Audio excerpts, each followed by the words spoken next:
فریق مخالف پر میں نے جو دعویٰ کیا تھا اس پر انہوں نے کوئی تبصرہ نہیں کیا. سوالات میرے خیال سے 100-150 تو کر ہی دیے ہیں انہوں نے. لیکن انشاءاللہ میں اپنے وقت میں ان جتنے بھی سوالات انہوں نے کیے ہیں، جتنے میرے ذہن میں موجود ہیں، ان تمام کا میں جواب دوں گا. انہوں نے ایک سوال کیا تھا کہ آپ اہل سنت والجماعت کو مانتے ہیں. اہل سنت والجماعت کون لوگ ہیں اور اہل سنت والجماعت اس لفظ کی کیا تشریح ہے، اس سے مراد کون ہے، اہل سنت والجماعت کو پرکھنے کی کیا کسوٹی ہے.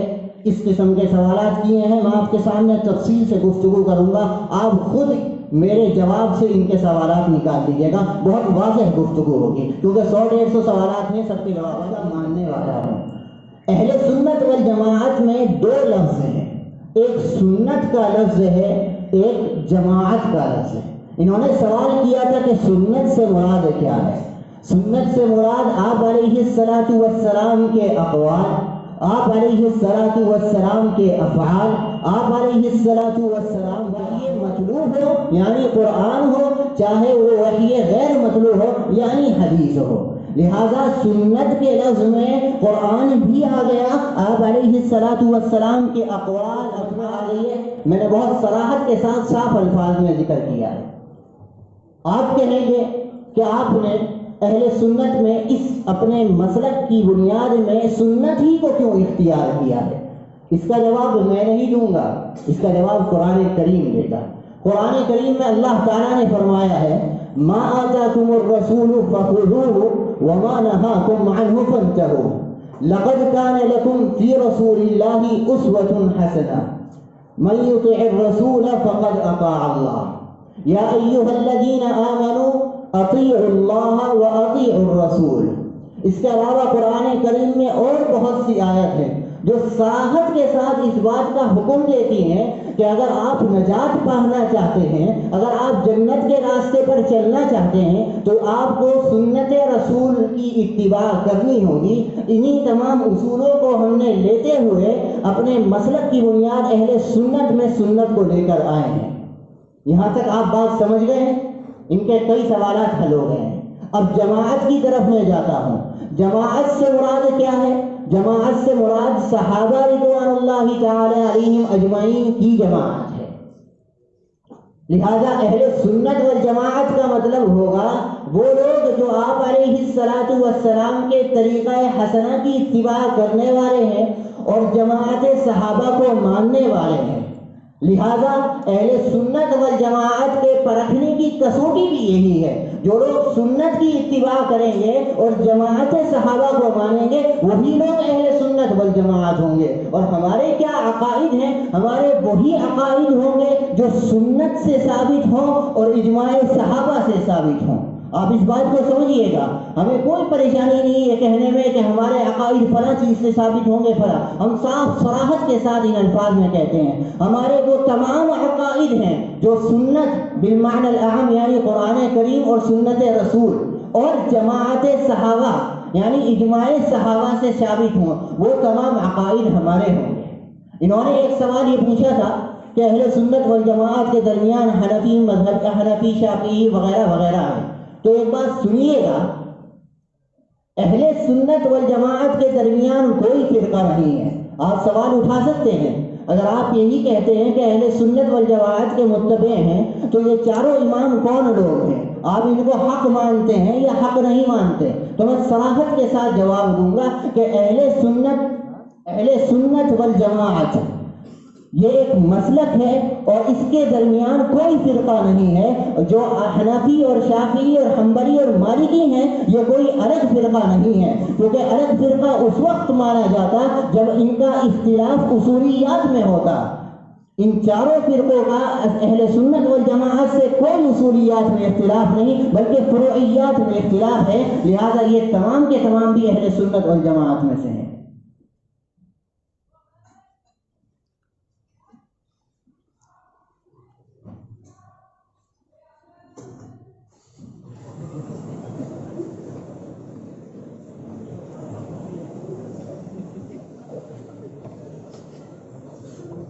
موصوف سے چند سوالات کیے گئے تھے.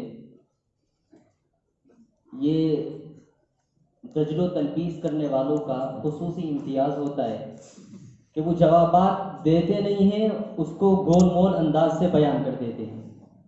میرے اخیر کے کچھ سوالات تو ایسے تھے کہ جس پر مناظرے کی بنیاد ہے.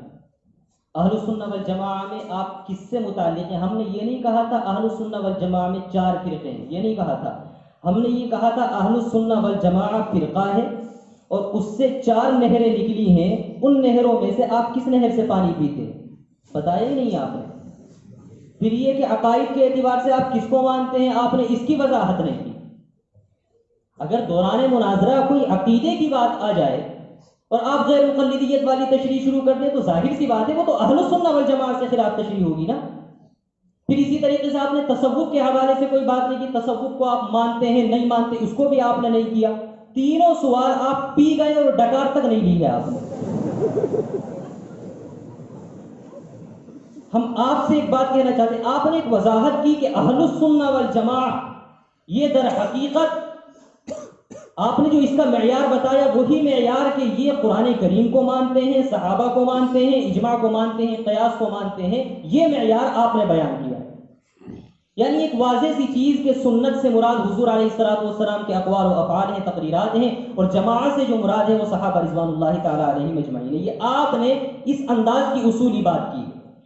انہوں نے اس بات کو ذہن میں رکھنے کے باوجود ہم کو یہ الزام دیا تھا کہ آپ اہل السنہ والجماعہ میں سے نہیں ہیں. ہماری ذمہ داری یہ ہوتی کہ ہم یہ ثابت کریں کہ اہل السنہ والجماعہ کا جو نقطۂ نظر ہے وہی علماء دیوبند کا نقطہ ہے. ہمارے سامنے یہ چند بنیادی کتابیں ہیں، حوالے دینے کے لیے بہت حوالے دیے جا سکتے ہیں، لیکن یہاں پر چند باتیں ہم پیش نظر رکھتے ہیں. ملا علی قاری علیہ الرحمہ نے مشکات کی شرح لکھی ہے مرقات. اس مرقات میں جب 73 فرقوں والی حدیث کے تذکرے پر آتے ہیں تو انہوں نے اسی معیار کو بیان کیا ہے کہ جو معیار موصوف نے بیان کیا ہے.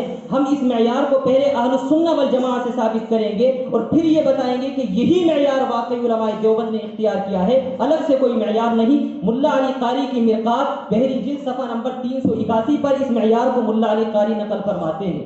علامہ شاطبی علیہ الرحمہ نے الاعتصام نامی کتاب تحریر فرمائی ہے.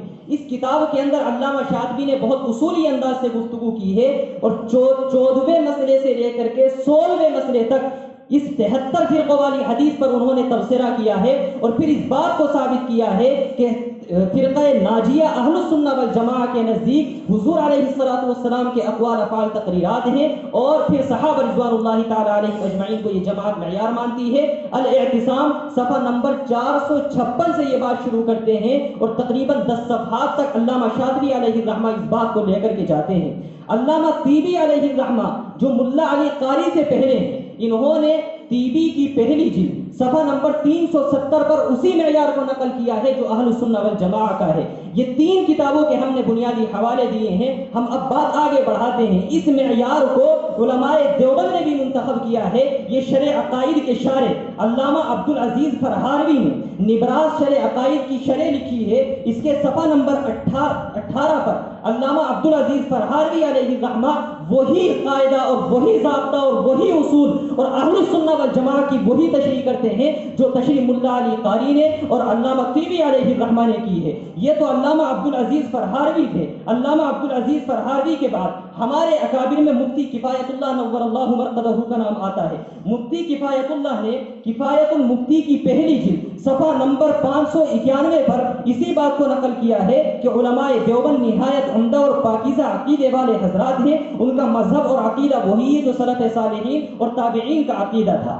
یہ جو بات مفتی کفایت اللہ صاحب نے نقل فرمائی ہے، اسی بات کو علامہ عبدالحی فرنگی محلی نے مجموعۃ الفتاوی صفحہ نمبر 93 پر نقل فرمایا ہے. اسی بات کو ہمارے اکابر میں علامہ یوسف صاحب لدھیانوی نے آپ کے مسائل ان کے حل میں صفحہ نمبر 65 پر نقل فرمایا ہے. اور پھر آگے مولانا علامہ یوسف صاحب لدھیانوی علیہ الرحمہ اسی بات کو صفحہ نمبر 548 پر نقل فرماتے ہیں. بلکہ مولانا یوسف صاحب لدھیانوی نے اختلاف امت اور صراط مستقیم کے نام سے مستقل اس موضوع پر کتاب لکھی ہے اور یہی ثابت کیا ہے کہ علماء دیوبند کا موقف اہل السنہ والجماعہ کا موقف ہے. یہ تو پہلے زمانے کے لوگ ہیں. آپ کہہ سکتے ہیں کہ آج کی دیوبندیت بدل گئی، تو موصوف اس کو بھی آپ سنیے گا کہ آج کی دیوبندیت میں ہماری طرف سے جو بڑے افراد پیش کیے جاتے ہیں ان افراد میں جن پر ہم کو فخر ہے ہمارے استاد شیخ الحدیث حضرت مفتی سعید صاحب دامت برکاتہم العالیہ ہیں. حضرت بالا نے حجت اللہ البالغہ کے اندر صفحہ نمبر 58 پر جب من ہم اہل السنہ کا عنوان قائم کیا ہے اور اہل السنہ کے عنوان کے تحت حاشیے میں تفصیل کے ساتھ اسی بات کو بیان کیا ہے جو اہل السنہ والجماعہ نے بیان کیا ہے. یہ ایک کتاب ہے بدر اللیالی. بدر اللیالی یہ دراصل شرح ہے بدر الامالی کی. بدر الامالی کے مصنف ہیں علامہ سراج الدین اوشی. ان کی وفات ہوئی ہے سن 569 میں. یہ اہل السنہ والجماعہ کے ان افراد میں سے ہیں کہ جن پر یقیناً ان کو بھی اتفاق ہوگا. اس کتاب کی شرح لکھنے والے ہمارے علماء میں مولانا رضا الحق عبد الکریم صاحب ہیں. مولانا رضا الحق عبد الکریم صاحب نے صفحہ نمبر 259 پر اہل السنہ والجماعہ کی وہی تشریح نقل فرمائی ہے جو تشریح ابھی یہ بیان کر کے گئے تھے. علامہ رضا الحق عبد الکریم صاحب کی دوسری کتاب العقیدۃ السماویہ جو شرح عقیدۃ الطحاوی کی شرح ہے. عقیدۃ الطحاوی امام طحاوی کی وہ مسلم کتاب ہے کہ جس کو اہل السنہ والجماعہ میں سے ہر ایک مانتا ہے.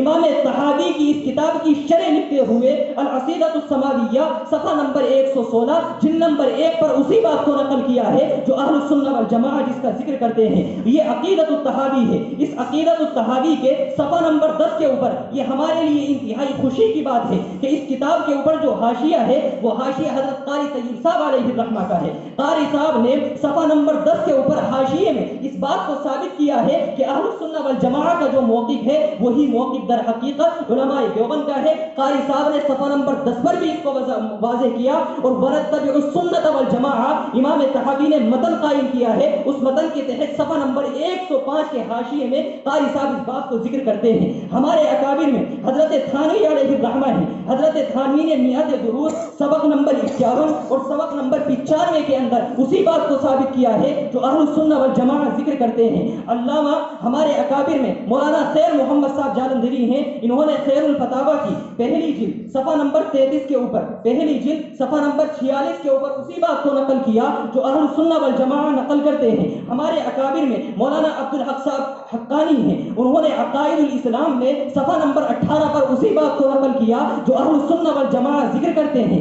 آج کے موجودہ افراد میں مفتی یوسف صاحب تولوی دامت برکاتہم العالیہ انہوں نے اپنی کتاب بدائع الکلام کے صفحہ نمبر 33 کے اوپر اسی بات کو نقل کیا ہے جو اہل السنہ والجماعہ ذکر کرتے ہیں. یہ مفتی یوسف صاحب تولوی کے علاوہ آج اسٹیج پر موجود ہیں حضرت مفتی محمد امین صاحب دامت برکاتہم العالیہ. حضرت بالا نے محاضرات علمیہ جو رد بریلویت کے موضوع پر تصنیف فرمائے ہیں. ان تصنیف کے اندر حضرت بالا نے اہل السنہ والجماعہ کی فکر کو بیان کرنے کے بعد علماء دیوبند کی فکر کو بیان کر کے اس بات کو واضح کیا ہے کہ علماء دیوبند کے عقائد اور نظریات وہی ہیں جو اہل السنہ والجماعہ کے ہیں. 3 منٹ تھوڑا سا اگر آپ کو ذہن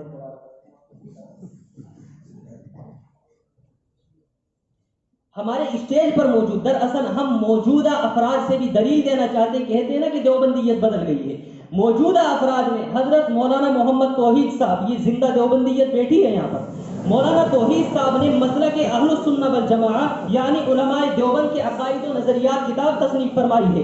اس کتاب میں حضرت محتمم صاحب دامت برکاتہم العالیہ تقریر لکھتے ہوئے فرماتے ہیں یہ حقیقت ہے مسلک دیوبند کوئی نیا اور خود ساختہ مسلک نہیں ہے. اس کے بعد حضرت مولانا ارشد مدنی صاحب کی تقریر ہے. وہ فرماتے ہیں علماء دیوبند کی طرف جس مسلک کی نسبت کی جاتی ہے وہ ان کا خانہ زاد مسلک نہیں بلکہ جماعت اور ما انا علیہ و اصحابی کا مجموعہ ہے. وہی معتقدات ہیں جو شریعت محمدیہ کے امیر صحابہ نے رسول اللہ سے لیے اور تابعین کو دیے اسی طرح ہم تک پہنچے ہیں اور کتاب و سنت ہی ان کے مرجع ہیں. ہمارے اکابر میں حضرت مولانا ریاست علی صاحب بجنوری نور اللہ مرقدہ دنیا سے تشریف لے گئے. اللہ ان کی قبر پر کروڑوں رحمت نازل فرمائے. حضرت بالا نے اسی کتاب کے صفحہ نمبر 13 پر جو تقریر رقم فرمائی ہے اس میں فرماتے ہیں آپ صلی اللہ علیہ وسلم اور صحابہ کرام کے طریقے پر چلنے والے امت کے سواد اعظم کو اہل السنہ والجماعہ کہا جاتا ہے اور عصر حاضر میں اہل دیوبند اور دنیا کے طول و عرض میں اس سے اتفاق رکھنے والے